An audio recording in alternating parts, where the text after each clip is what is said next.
Dialectics. So if you're, I do these drive time dialectics once in a while because I get bored listening to my playlist on Spotify, and even listening to other things that you're not technically supposed to be listening to while you're driving. I won't go into any more detail. Technically not supposed to be doing this while you're driving either, but I talk to people in my car all the time when I got people in my car, so I might as well talk to you guys while I'm driving by myself in my car. But yeah, anyway, let's get down to it. I'm TC, this is Minnesota Black Road Regiment Podcast, and this is another episode of Drive Time Dialectics. And I want to talk to you today real straight about Americans' Ziofetishism. And I know that it seems like an inflammatory, accusatory term, and it's because it's accusatory.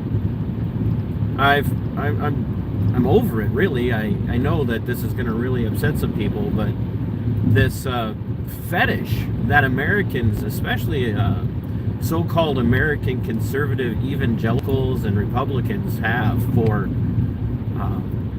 the geopolitical state of Israel, it's literally, it's killing us. It really is. It is a perfect example. I've got people running around in social media and other places throwing absolute fits. And, there's been some violence. I mean, I'm not going to argue. There's been some violence and some shady crap that's been done by people who are out there protesting against Israel's response to the Hamas attack on October 7th. But by and large, there hasn't, it hasn't been terrible. I mean, I know that sounds weird to say, but by and large, it just hasn't really been, anything close to riots or whatnot. But anytime somebody who's in that Ziofetishism club sees a person with a Palestinian flag, whether it be in a profile picture or in a video or just on the street, they lose their minds. They start calling them terrorists. They start calling them traitors. But yet, I haven't heard word one from any of these people about the fact that all of the American flags were stripped out of the route in San Francisco as China's entourage showed up there. I think it was yesterday. And all you saw were Chinese flags flying in an American city, being waved by Americans, presumably, and actually hung, flying from American buildings. I don't like that. In fact, I like that even less when it's state sanctioned. And that's kind of where we're at. Because I know that if they took their eyes off of Israel for a minute, and it's an idolatrous position that they hold to start with. But if they took their eyes off of Israel and started to look at their own country, they would see that their adoration for Israel and the fact that they think the United States should be standing with Israel and flying the flag of Israel in certain situations, or lowering our flag to half-mast for what happened in Israel, they would lose their minds if they saw this with the Chinese flag, the state flag of China. And they're so enamored of their fetish over Israel that they cannot be bothered to look around and see what else is happening. And the sad fact, frankly, is that for the most part, they don't even understand the history behind what has caused them to be so fetishized or in love with Israel. They do not understand it. And I mean, this is specifically for the American conservative evangelicals. They don't know. They have no idea what they're supporting or why they're supporting it. None. They don't know the history of the region. And their fallback argument is well, Israel's been a country longer than anyone else. Definitely longer than Islam's been there. This isn't about Judaism. because geopolitical Zionist Israel is not a Jewish state. And then they'll argue, yes, it is. Okay, but you just said it's not because people can live there, Christians can live there, and Muslims can live there, and secular people can live there. Well, it's not. It's secular. Oh, wait. So it is in your book, according to the Old Testament, or is it geopolitical? Because if it's geopolitical, then it's going to be secular. If it's secular, then it's not a nation for God's chosen people. And there again, talk about a bad interpretation of the chosen people when you understand it from the perspective of the cross. But if you take this down to the argument of Israel's been there longer than Islam, well, it's not about Islam and it's not about Judaism. Well, they have a right to have a country. Okay, not after they lost the war to Rome, because I hear that all the time, right? What's the number one argument from the Americans, Ziofetish? What is it? Too bad they lost the war. Okay, well, Israel lost the war to Rome in AD 70.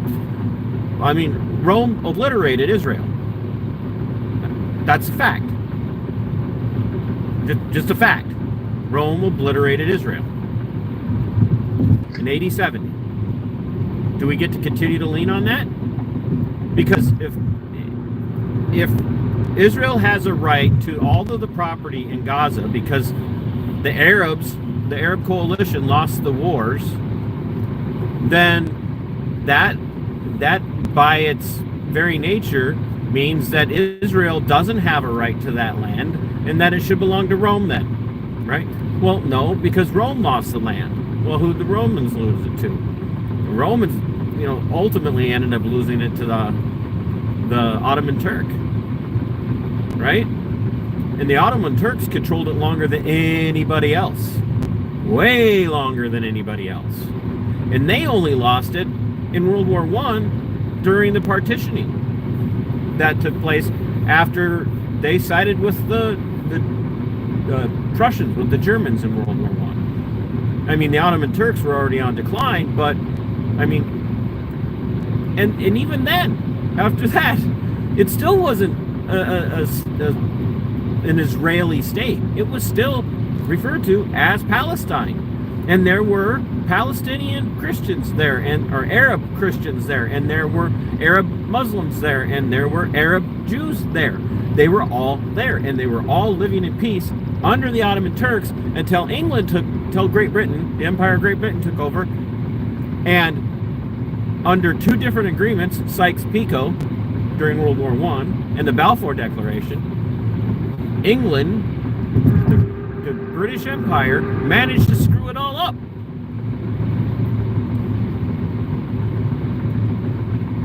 That's a fact. Not only did they manage to screw it all up, like we in the West tend to do when we're dedicated to imperialism and expansionism, they created the terrorism. And the very first terrorist acts were committed by Zionists. They were. I mean, Zionists assassinated an English minister in Egypt.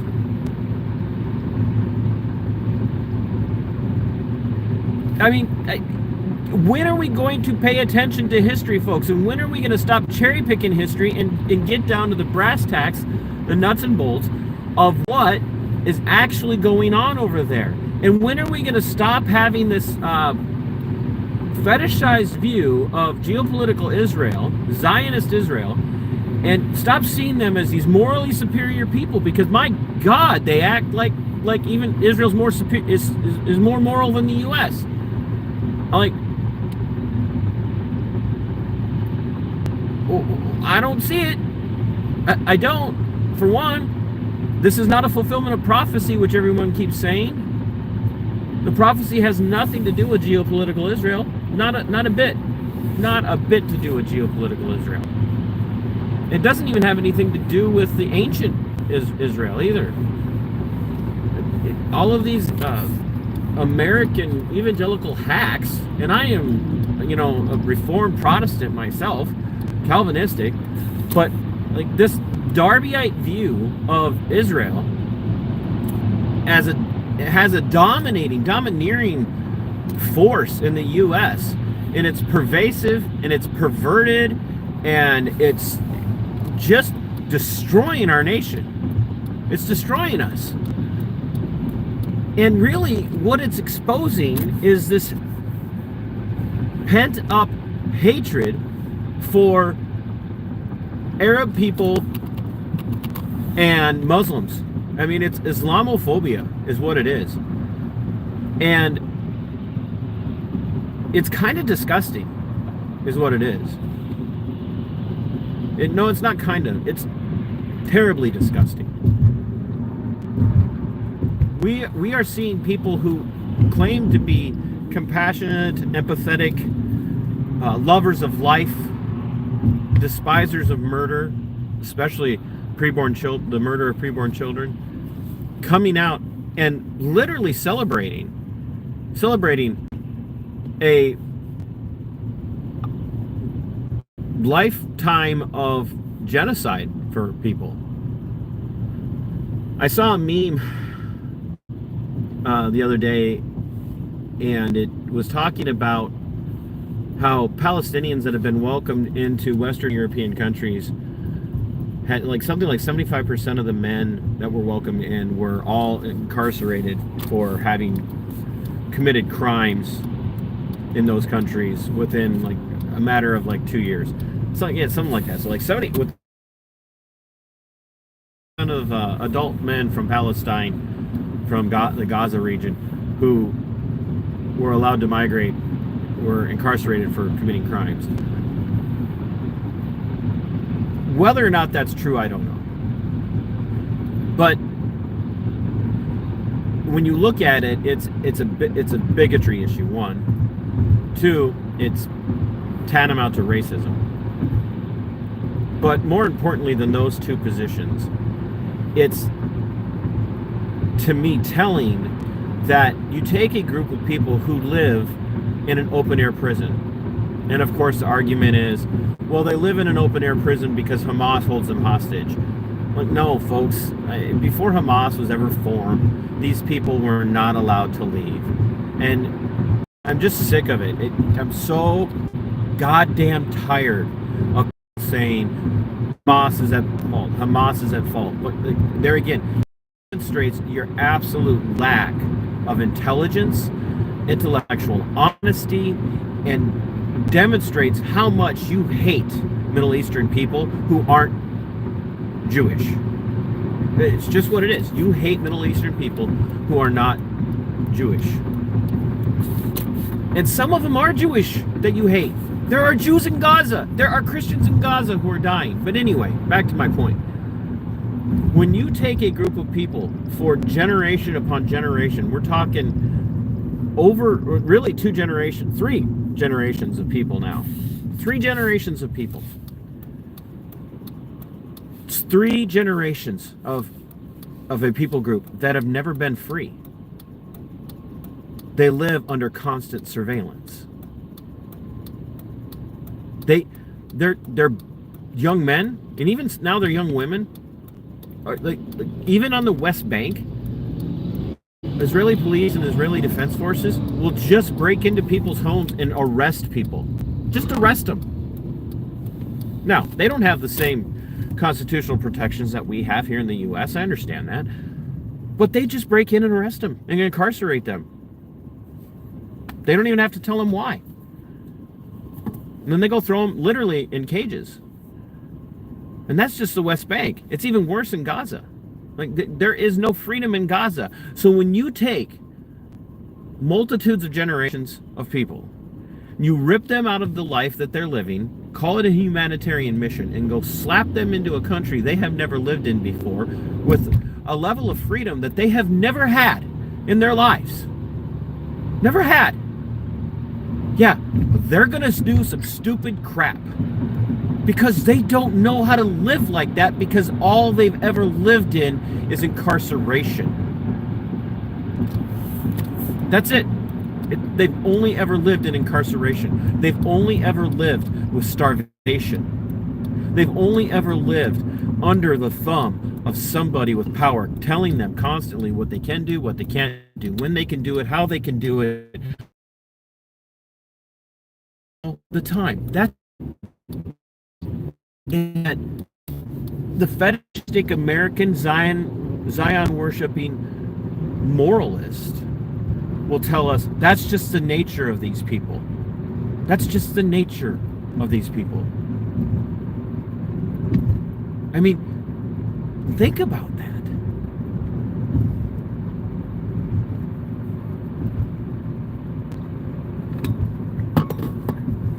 Yeah, I despise Zionism. I despise Hamas.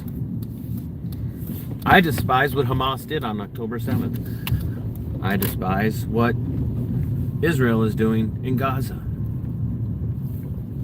And I despise the hypocrisy of the American evangelicals who sit here and tell us constantly, we have to stand with Israel. No, screw you. I stand with my fellow humans. I stand with innocent people on both sides of this equation. And I will not fetishize geopolitical Israel. I will not defend geopolitical Israel. And I will not defend Zionism. Zionism is not Judaism. And there are millions of Jews all over the world and in Israel who will tell you that Zionism does not represent them, and they're the victims of Zionistic abuse as well. I've seen it, and I've talked to true Jews who have been abused by Zionists. You don't have to like it. You don't have to agree with me, but you're wrong. And until you go back and study the entirety of geopolitical history and cultural history in that area, study it, dig into it and delve into it, you're just a fetishist who thinks that your position is the right position to take because you're a Republican or an evangelical or a conservative. You guys got to get over it, because it's killing you and it's destroying your ability to have an actual positive impact in the republic that you claim you love. Second only to your love of Israel. Zionist geopolitical Israel. Stop. Just stop. It's embarrassing.